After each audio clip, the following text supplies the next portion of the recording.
Hi hello నమస్తే welcome to డువాడే channel.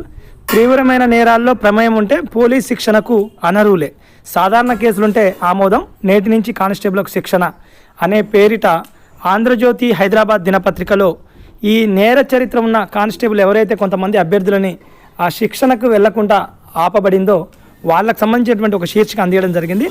ఎవరైతే తీవ్రమైనటువంటి నేరాల్లో ఎఫ్ఐఆర్లు నమోదయ్యి ఉన్నటువంటి నేరం మోపబడిన ఉన్నటువంటి అభ్యర్థులు కావచ్చు, ఇంకా కన్విక్షన్ కాకుండా దాని వీగిపోయినటువంటి కేసులు కావచ్చు, లేకపోతే శిక్షాకాలం పూర్తయినటువంటి కేసులు కావచ్చు, ఇలా ఎవరైతే అభ్యర్థులతో వాళ్ళకు సంబంధించినటువంటి సమాచారం ఆపినటువంటి సందర్భం తెలిసిన విషయమే. కాబట్టి వాళ్ళని తీసుకోవాలన్నా శిక్షణకు తీసుకోవద్దా, వాళ్ళని కొంతమంది ఇంకా కొంతమంది సర్టిఫికేట్స్ వెరిఫికేషన్ ఎస్బీ ఎంక్వైరీ కొంతమంది పూర్తి కాని సందర్భాల్లో కూడా కొంతమందిని ఆపినట్టు కూడా సమాచారం ఉన్నది.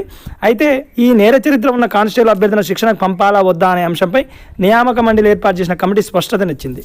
తీవ్రమైన నేరాల్లో ప్రమేయం ఉన్న వారిని శిక్షణకు అనర్హులుగా పరిగణించాలని, చిన్న చితక సాధారణ కేసులు ఉన్న వారిని మినహాయించాలని సూచించినట్లు సమాచారం.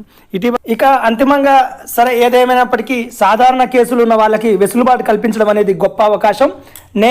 నేరం అనే పరిధిలో కాకుండా మానవతా కోణంలో నైతికత దృష్ట్యా కూడా చూడడం అనేది నిజంగా హర్షించదగ్గ విషయం.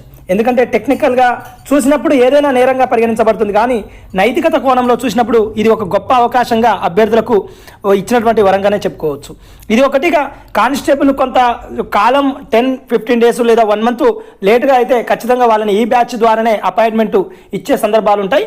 ఇంకా అంతకు మించి ఎక్కువగా ట్రైనింగ్ లేట్ అయ్యే పరిస్థితి ఉంటే మాత్రం సపరేట్గా ఉన్నటువంటి అభ్యర్థులకు కొత్తగా ట్రైనింగ్ ఇచ్చి ఒక 3-4 ఏళ్ళు అపాయింట్మెంట్ లేట్గా కూడా ఇచ్చే సందర్భాలు ఉన్నాయి. గతంలో ఇలాంటి సందర్భాలు జరిగాయి. సరే, ఎట్టకేలకు ఏదేమైనా కానిస్టేబుల్ శిక్షణ ప్రారంభం కావడం అనేది గొప్ప సంతోషకరమైన విషయంగా చెప్పుకోవచ్చు. కొన్ని వందల కుటుంబాల్లో ఇది ఒక అద్భుతమైనటువంటి అవకాశంగా చెప్పుకోవచ్చు. థ్యాంక్ యూ అండి.